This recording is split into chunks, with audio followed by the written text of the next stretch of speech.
Баары ошондо башталган. Мен көзүм көрсө да сокурдун ролун аткарып балээге кабылдым. Белгилүү байдын өлүмүнө күбө болдум. Ал аз келгенсип, анын кошунасынын өлүмүнө да туш болуп калдым. Бул окуянын чыныгы башаты 1-бөлүмдө. Көрүңүз, видео профилде. Музыка сабагын өтүп үйгө келсем, артымдан Лиза келиптир. Ал мени көзүм азиз экенине шектенип сынай баштады. Акыры күтүүсүздөн пистолет такаганда, менин жашыруун сырым ачылып калды. Бирок мен бул сырды эч кимге айтпайм дедим.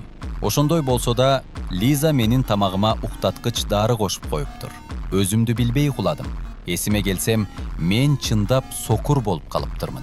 Лиза көзүмдү атайлап сокур кылып салган экен. Ал эми баарына сокур болуп таанылган адамга эч ким ишенбейт деди. Эмне кыларымды билбей, бар акчамды алып дарыгерге жөнөдүм. Бирок байды өлтүргөн Лизанын сүйгөнү мени сокур кылуу жетишсиз деп. Мойнума жипти салып, өзүн өзү өлтүрүптүр деп көрсөтмөк экен. Кудай жалгап колума тийген буюм менен аны чаап, андан араң качып кутулуп көчөгө качтым. Көчөдө жолумду таппай, акыры бир катуу нерсеге сүзүлүп жыгылдым. Эсимди жоготтум. Эсиме келсем, ооруканадасың дешти. Мен шашкалактап көз дарыгерин сурадым. Кечинде келет дешти. Бирок чындыгында мен биринчи тузактан кутулуп, экинчи тузакка түшүптүрмүн.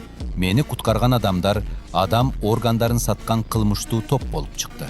Алар менин органдарымдын үстүнөн соода кылып жатышыптыр. Эми мен бул зөөкүрлөрдөн кантип кутулам? Мени 3-бөлүктө күзөт